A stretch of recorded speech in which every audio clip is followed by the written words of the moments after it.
Hello everyone, Donna here, and welcome to Embracing the Moon, and this week's reading for what Spirit wants you to know this week.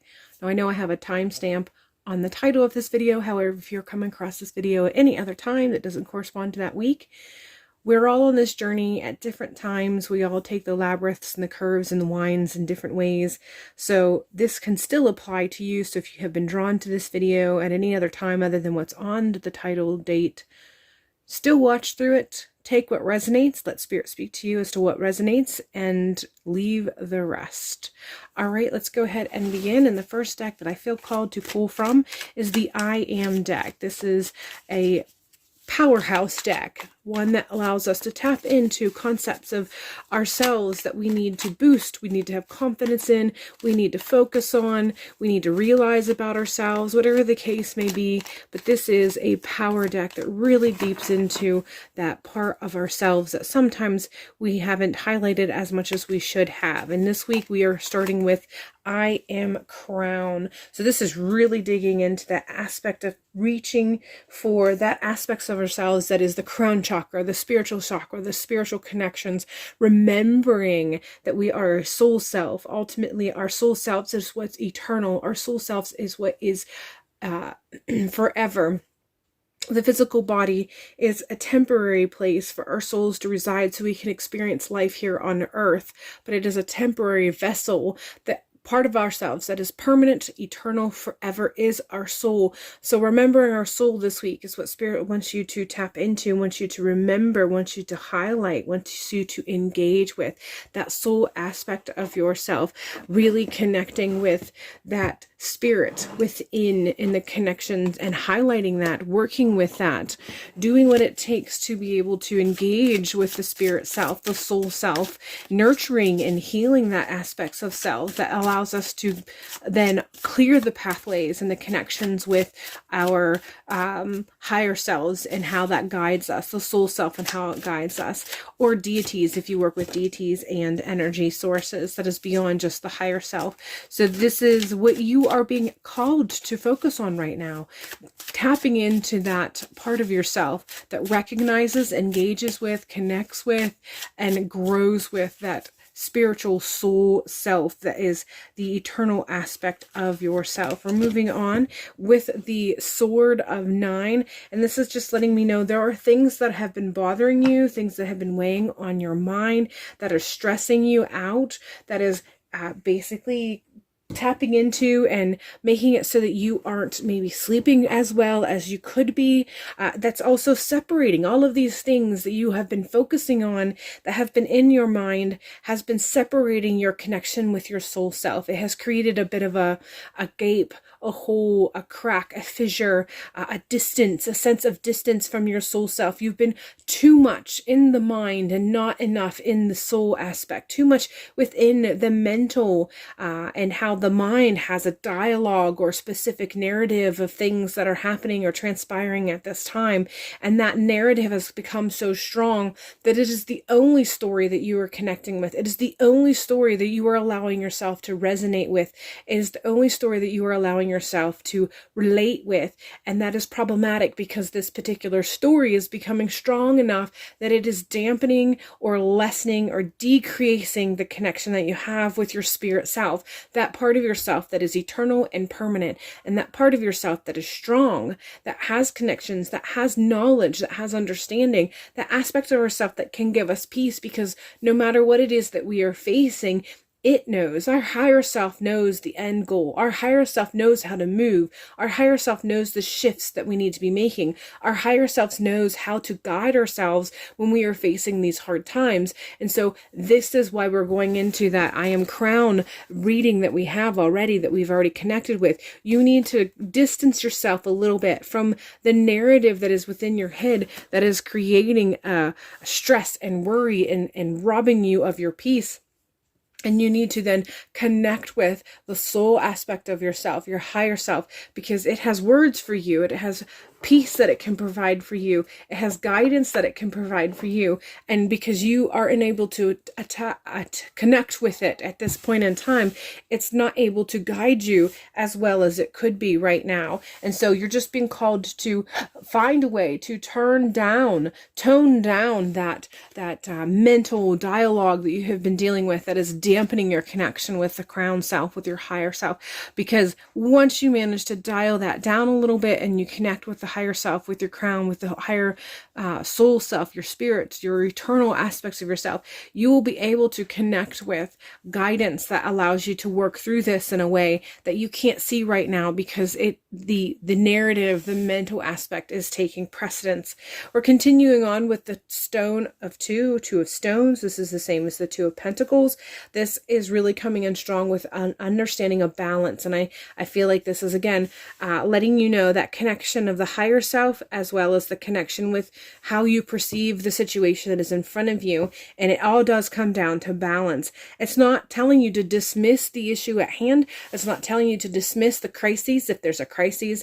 And you're not being asked to ignore it or pretend that it's not happening. But there's a balance with actually looking at it from an analytical standpoint and being able to see all of the elements that are at play, being able to see all the parts that are at play, and recognize the ones that are important and the ones that you should be concerned with because you need to avoid, or you need to somehow figure out how to work around or walk around, and the ones that you can ignore because no matter how big or strong it may be, it's not going to impact you in a way that fear is telling you that it's going to. So it's really coming down to being able to look at the situation with a balance of the left brain and right brain, being able to look at it with the balance of analyzing it correctly from the standpoint of logic and rationale and reason, which means you have to look at it and you have to face it. You do have to see it. You cannot dismiss it, but also knowing that you need to draw in that higher self, the connection with the spiritual aspects of ourselves that allows us to see clarity, allows us to feel that peace that provides, because our soul knows the end results, where this is headed, and what it is that we may or may not need to be doing, and to help ourselves as we move through this. Grail six of cups is what this matches with, and this is just coming in letting me know that you need to remember aspects of yourself, remember where you have come from, remember the things that you have experienced already that allows you to sit in this inner strength, in the inner core of your own power and your own strength and your own confidence. There's a little bit of ancestor stuff that's coming through, so there's something about something in your ancestor line that you can connect with that allows you to get some support and some confidence. For some of you, this may actually be to connect with your ancestors. There are people that you love and who have always been there for you throughout your life, and maybe they have transitions to the next realm. They're still there for you. Again, it is really about tapping into the spirit realm to be able to connect and to be able to receive what is available to you when fear is no longer taking precedence and is in control of the situation, and therefore the interpretation of the situation. The Grail Hermit is letting me know that while you are going through this, make sure you're taking time for yourself. And this doesn't mean taking your time for yourself to separate and to think about this issue. This means taking time for yourself to think in separation from this. So meditating, journaling, but when you are doing these things, when you are pulling in these aspects of doing something that isolates you from the situation and the circumstances, again, we're not ignoring, we're not dismissing, we're not pretending that it's not there. We're just allowing our headspace to be filled with other things momentarily, giving us a mental break. And so this is what the Grail Hermit is letting me know you need to be doing. You need to be taking time from the situation, allowing your mind to be able to focus on other things, allowing your mind to connect with other things, and freeing up that mental space so that it is not being absolutely overruled by the circumstances at hand and the issues that you are facing at this particular time. Moving on, we have the Sleeping Lord, and this is letting me know that you really need to recognize that eventually you will get to a point where this does come to an end, and that you will be turning things around. And when you get to the other side of this, it is going to make sense.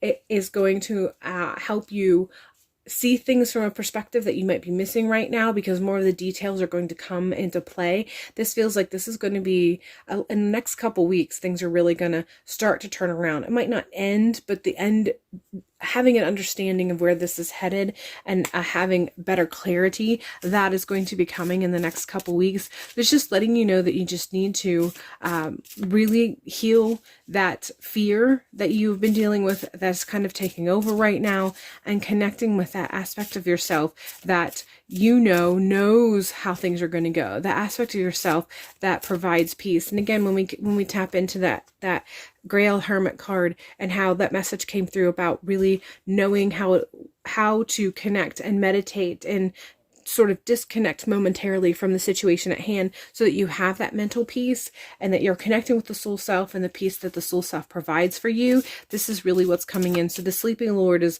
another interpretation and an addition to what we've already received with the Grail Hermit. And I love it when the cards do that, because sometimes we need to hear something again, but we need to hear it from a different angle or a different perspective, or just gives us an insight from a level that maybe we didn't understand when we originally heard, or maybe we did understand, but it just didn't click quite the same way. So I love it when the cards do that, when Spirit comes through and gives us a similar message with another card, just to kind of reiterate and remind us what it is that we may not understand with absolute clarity, or what it is that we need to hear again, because sometimes we just need to hear something several times before it really sits in and allows us to fully understand the message that's coming through. Finally, we have prosperity. I feel like this is in the relationship to emotional prosperity. I know whenever we hear the term prosperity, we almost always really gravitate to meaning something with physical or abundance through the concept of physical or material items, or most especially through finances. But this is really coming in strong with emotional prosperity. And this is really being validated now that I'm taking in the imagery and not just the word. It's being validated when you see the amount of water that is in this image. That is a bit of a focal point here. And so I just feel like this is coming in, letting you know that you're going to work through this, but through it all, you're going to gain some emotional maturity and prosperity that wasn't available to you prior to this, or maybe you didn't understand at the level that you're going to understand once this is completed. So you're gaining some richness and emotional aspect from an abundance and flow of emotion. Love is the word that comes through most especially, and I feel like this may tether in for a lot of you with self-love, but it doesn't stop there. There are some of you that this has to do with family connections, and something's going to heal as a result of this, as far as your family connection is going to, as far as that is understood. And it may be for some of you that you're going to heal from some past wounds that you've been dealing with, that you have been working on. Maybe you've done the shadow work, or maybe you've focused on what it is that you needed to, and you've been doing the work, and you're going to finally see that progress that you have been working towards regarding some sort of maybe past trauma or issue that you have experienced with family ties or family situations. This doesn't necessarily mean that you're going to be running to them with open arms and accepting them back. It just means that the wounds that you had experienced as a result of that situation, you're going to reach a point where they're finally going to be healing closed better for you, and you're going to be able to move on from that. But if that doesn't resonate with you, this definitely is coming through with the understanding that there is some sort of growth and expansion from an emotional perspective, which is going to add some emotional prosperity, an abundance and flow from love and emotion. And how that comes through for you is, it's going to be different, but you most likely have already experienced a visual understanding, or at least something that has resonated within you as to how this applies. And so you understand what I'm trying to get at, and Spirit is filling in the blanks if I haven't explicitly mentioned something that applies to you. Either way, that is all I have for this particular reading. I hope this week you do find the ability to tap into your higher self, the crown chakra, and connecting with your higher self to be able to quell some of these fears that seem to be running rampant in your mind, and therefore disrupting your peace and harmony from within, and therefore also having an impact on your state of emotion. So hopefully as you work through this, I do believe that you're going to get to a point where you experience some emotional clarity and prosperity, and I wish you much love and luck as you move through this. Many blessings to you, and hopefully I will see you in a future video.